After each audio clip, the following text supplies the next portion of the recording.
Oh, Selma. You. It Selma, is wonderful to meet you. Come in, come in. I am Selma Blair from Cruel Intentions, the Hellboy movies. Maybe he knows me from Legally Blonde. And I always have to say I'm the bitchy one, but I'm not in real life. And anyone who says they're not bitchy really is, so I need to stop saying that. Thank you so much for being here. So happy to be here. Oh, I have so much coming in already that it's kind of a lot, so I'm excited to see what comes through today. Awesome. Been wanting to do a reading for like 2 years. He's pretty busy. And friends that have done readings with him said that he was a really positive experience in their lives. And I would like to have a comforting experience as well. Have you ever had a reading? Never had a reading. Perfect. So I'll make sure to really explain what exactly I'm seeing, hearing, and feeling, just to help you understand the process a little bit more. I'm pretty private. I don't ever have cameras in my house. I don't go out on a limb and make myself vulnerable to strangers. It is a surprising thing to do, but I do feel pretty safe. I have some of my dearest friends here supporting me. They also are fans of Tyler's, and I would like to see if there is anyone that comes through. But, you know, if not, then whatever comes through is a blessing. I'm so nervous for her. It's like making me like hurt. I always tell people that I can't dial direct. I kind of bring through whoever comes through naturally. So literally anyone can connect, but sometimes bringing objects does help. So we'll give it a try and we'll see what pops in. There's something on your dad's side though that's kind of getting a little bit of a draw. So let me look. That it? Okay. Don't know who this is, but we'll give it a shot. I have a man basically coming through who I can tell died of natural causes. It actually seems heart-related. Yeah.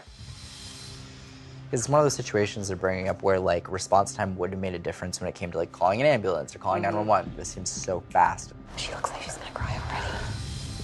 I'm thinking dad's out of family, if I had to say. Do you know of anything on that side?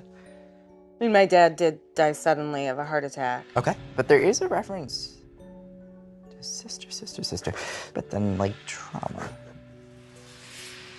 They are establishing concern over a living person, not a deceased one, but they're putting this around like sister figure, sister figure, sister figure. Do you have a sister? I have 3. Okay. It's putting one emphasis on one sister. Yep. And it has to do with like the grieving process, not being able to really have that closure. God. There was one that was especially close to my dad. Katie, she was with him. You know, she was the first to arrive after he died, and she grieves him every second of every day. They were very close. So, you know, if he has anything to say to her or, you know, she loves him, she misses him. Of course. You know, the way this comes through is it was really just that one sister that he seemed to put a lot of emphasis on and an appreciation for, and not wanting her to have to hold on to that. Instead, not have that memory of her father's death burned into her mind, and instead focusing on his life and focusing on the relationship. My father's name is Elliot. The bond that he had with my sister Katie was clear and real, and that was spoken of as a wonderful message to bring to my sister, and I think it'll mean a lot to her, even though she knows, you know, that he's with her. Let's see how to word this.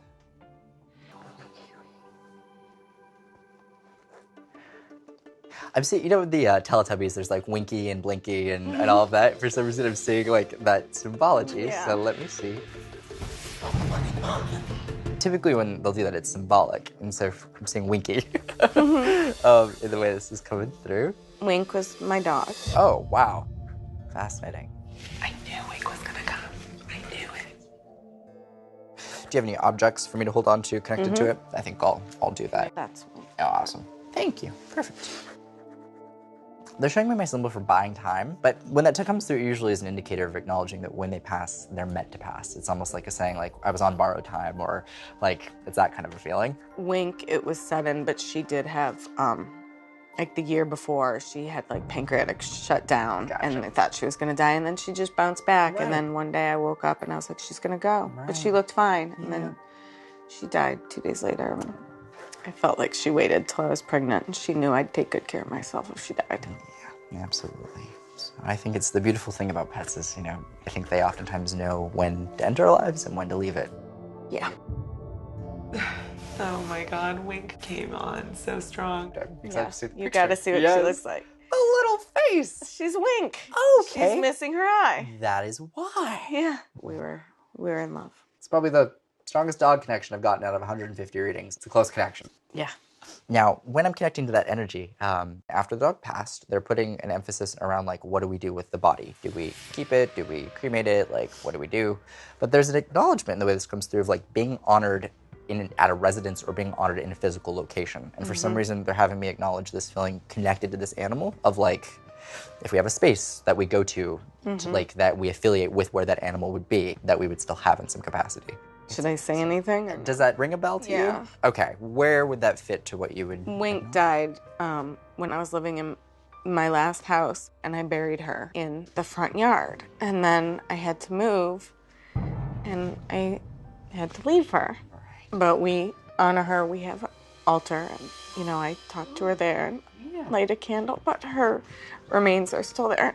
She was pretty much my soul dog. I just wanted to know I loved her. She was great. Of course, absolutely. You know, the love that animals can give us is sometimes just as strong, if not stronger than some people. And they come through with that love just as much. And so the feeling with this is this love bug acknowledges being at peace, clearly.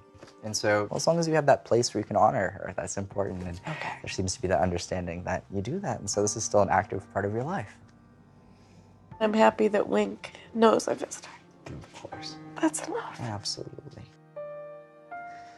Yeah. So I know the name Selma.